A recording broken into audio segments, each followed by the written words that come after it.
Vous aimez notre travail? Alors likez nos vidéos et partagez-les autour de vous afin d'édifier le plus grand nombre. Merci. Nous vous souhaitons une bonne écoute.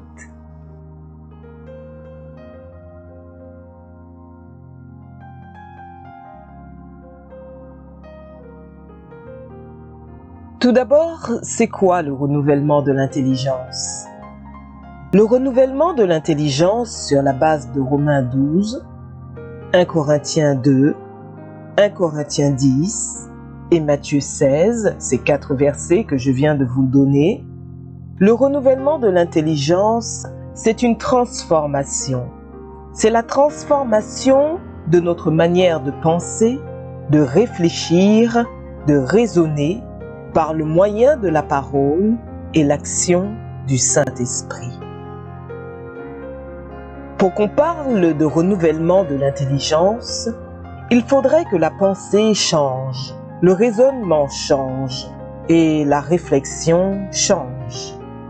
Tant que ta manière de réfléchir, de penser, de raisonner n'a pas changé, tu n'as pas le renouvellement de l'intelligence.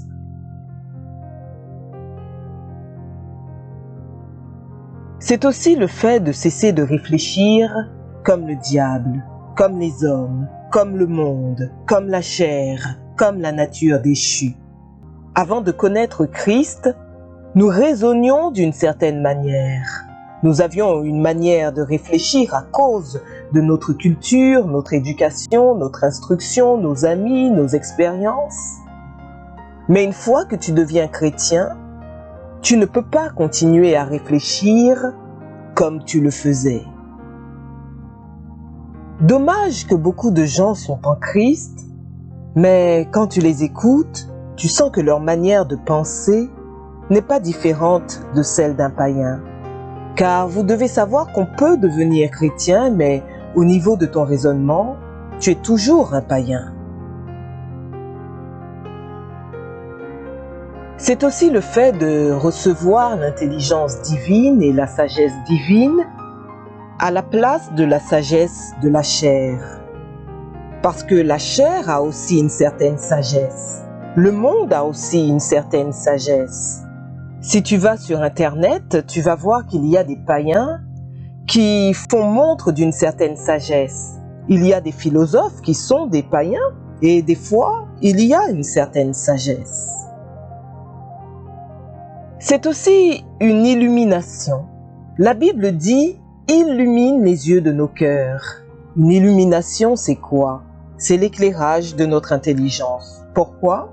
Parce que notre intelligence, avant Dieu, est dans les ténèbres. Notre sagesse, avant Dieu, est dans les ténèbres. Et même si tu es premier de la classe à l'école, même si tu es un grand professeur, sans Jésus-Christ, tu es dans les ténèbres. Le renouvellement de l'intelligence, c'est le fait de commencer à penser comme Christ.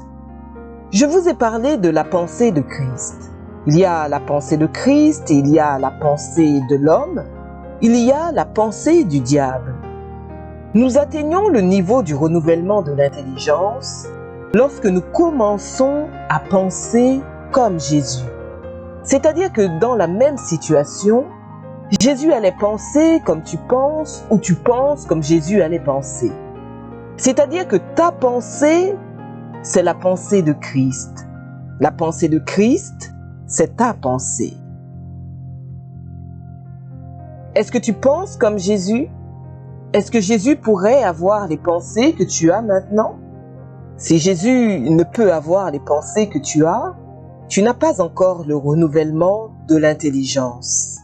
Si dans la situation dans laquelle tu te trouves, Jésus aurait eu d'autres pensées, tu n'as pas encore atteint le niveau du renouvellement de l'intelligence.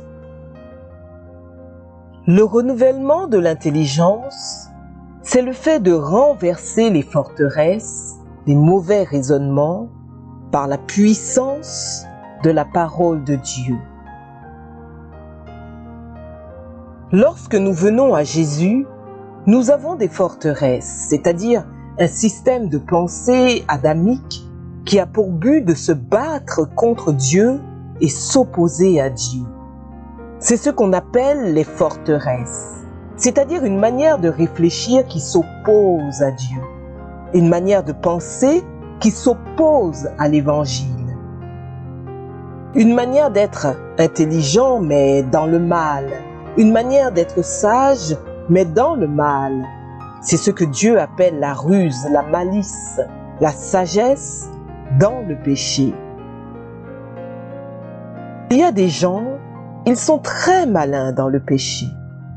Il peut te faire une fausse comptabilité, tu ne verras rien.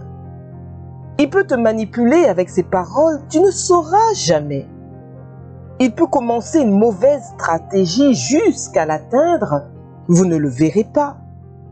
Il est intelligent dans le mal. Il est sage dans le mal. Il est sage dans l'hypocrisie. Il peut mener une vie d'hypocrisie. Vous ne l'attraperez jamais jusqu'à sa mort. Vous ne l'aurez pas parce qu'il est intelligent dans le péché. Il est sage dans le péché. Et ce sont des forteresses.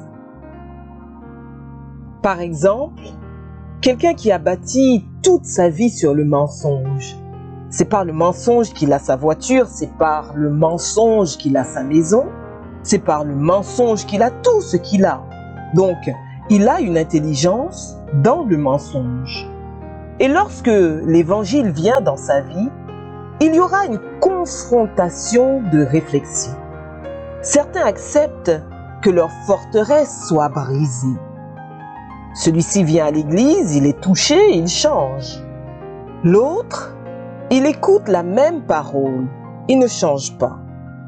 Vous savez pourquoi? Parce que certains ont des boucliers contre la parole de Dieu.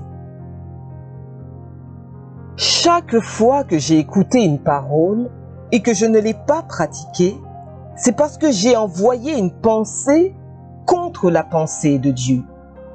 Et il y a des gens ici, tout l'effort qu'il fait dans un culte, c'est d'avoir des antimissiles, des antiparoles.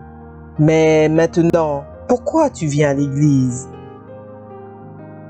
Certains, si tu dois les voir spirituellement, ils ne viennent pas adorer au culte, mais ils disent « Jésus, aujourd'hui, tu ne mourras pas ». Et ils font ça chaque année. C'est ce qui fait la différence de croissance spirituelle entre nous, où tu vois, vous êtes convertis la même année, lui, il est en train de changer, il est en train de grandir. Toi, tu écoutes la même parole, tu ne grandis pas. Pourquoi? Parce que tu as des forteresses. Toutes les années où tu as écouté la parole, tu n'as fait que te battre contre la parole en utilisant ton ancien raisonnement que tu avais dans le monde. Tu as toujours ton antimissile qui fonctionne parfaitement. On dit « sanctifie-toi ». Tu réponds « je vais manger comment ?» On dit « sois honnête ». Tu réponds « comment je vais nourrir ma femme ?» Mais tout le monde au Congo est dans la corruption. C'est ça toujours ton antimissile. Tout le monde, tout le monde, tout le monde. Tu présentes toujours ça comme argument. Tu as toujours un système de pensée, un anti-parole, un anti-évangile dans ton cœur.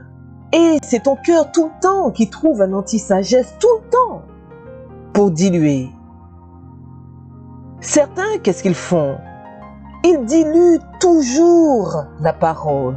S'ils sentent que Dieu dit aujourd'hui, ils disent « je le ferai demain ».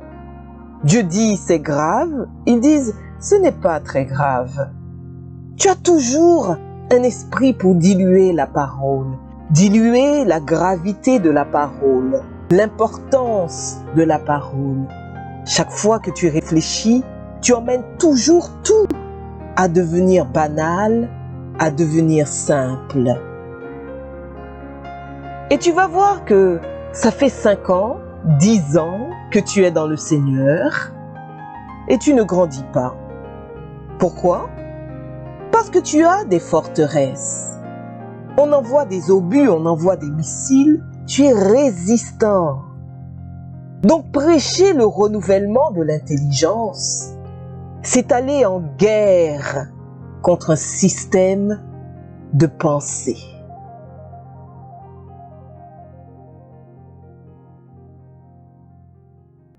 Voilà, c'est tout pour cette vidéo. Mais comme promis, nous allons partager avec vous la citation que nous avons sélectionnée. Est-ce que tu penses comme Jésus? Est-ce que Jésus pourrait avoir les pensées que tu as maintenant? Si Jésus ne peut avoir les pensées que tu n'as pas encore le renouvellement de l'intelligence. Si dans la situation dans laquelle tu te trouves, Jésus aurait eu d'autres pensées, tu n'as pas encore atteint le niveau du renouvellement de l'intelligence. Et vous, quelle citation a le plus retenu votre attention? Dites-le nous dans les commentaires. Si vous avez aimé cette vidéo, n'hésitez pas à vous abonner, à liker, à commenter et à partager. Nous vous disons à bientôt et bonne route sur le chemin de votre destinée.